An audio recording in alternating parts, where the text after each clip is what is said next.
me 1 second. 1, 2, 3, 4.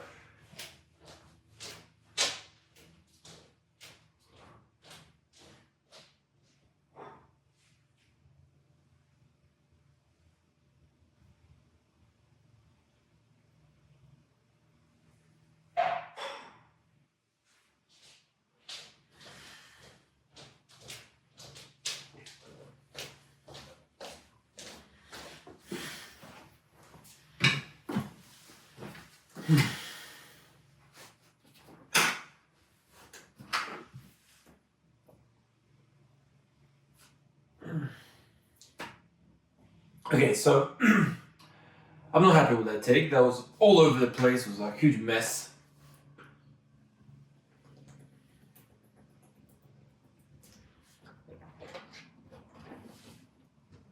I missed, I feel the symbols as well. I missed some really key transition points. So yeah, it's a bit of a mess. I was hoping to be able to hide the way I'm feeling today, but obviously it's not working. I don't know what it is. I slept well, relatively well, but when I woke up, I was okay, and then it just hit me, and I've been fighting it for the past few hours. I went to the gym as well to freshen up and have a shower and get ready, but obviously it just hasn't helped. I guess you can't hide it. Yeah, I think. Yeah, instrumentation is a very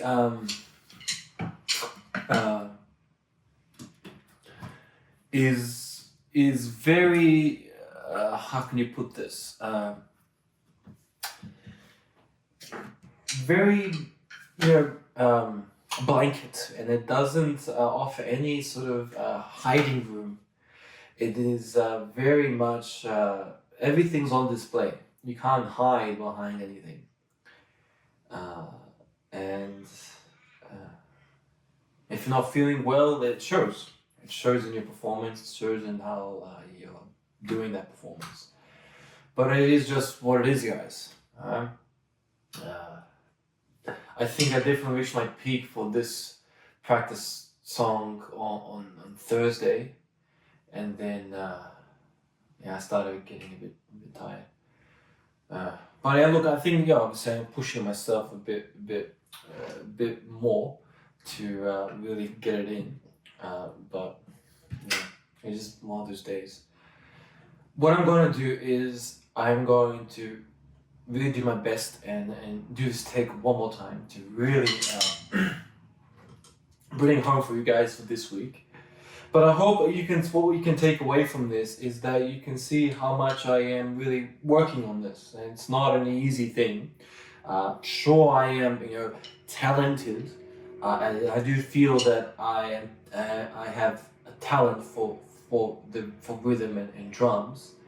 But it's at that point now where the talent can only help so much, and it really is about developing skill in the drums, and that takes time, and it's very much this. You feel like crap most of the time, and growth is not a pretty thing, but it's the only way you're going to improve upon the drums. And sure, it looks fancy, and we can add additional cymbals here, and then synthetic cymbals, and then your pads and double kicks, and it looks fancy, right? But at the end of the day, none of that stuff really helps you from playing it and being the musician that you are. Particularly like this, there's nothing plugged in, there's nothing to hide behind. And it really just is about yourself, and you trying to get the best possible take you can out of it. But this to me is what being a musician is. This is at the core of playing an instrument is. Individual pieces of an instrument here. And drumming, sure, it's cool and everything, but it takes time to get that coolness or whatever.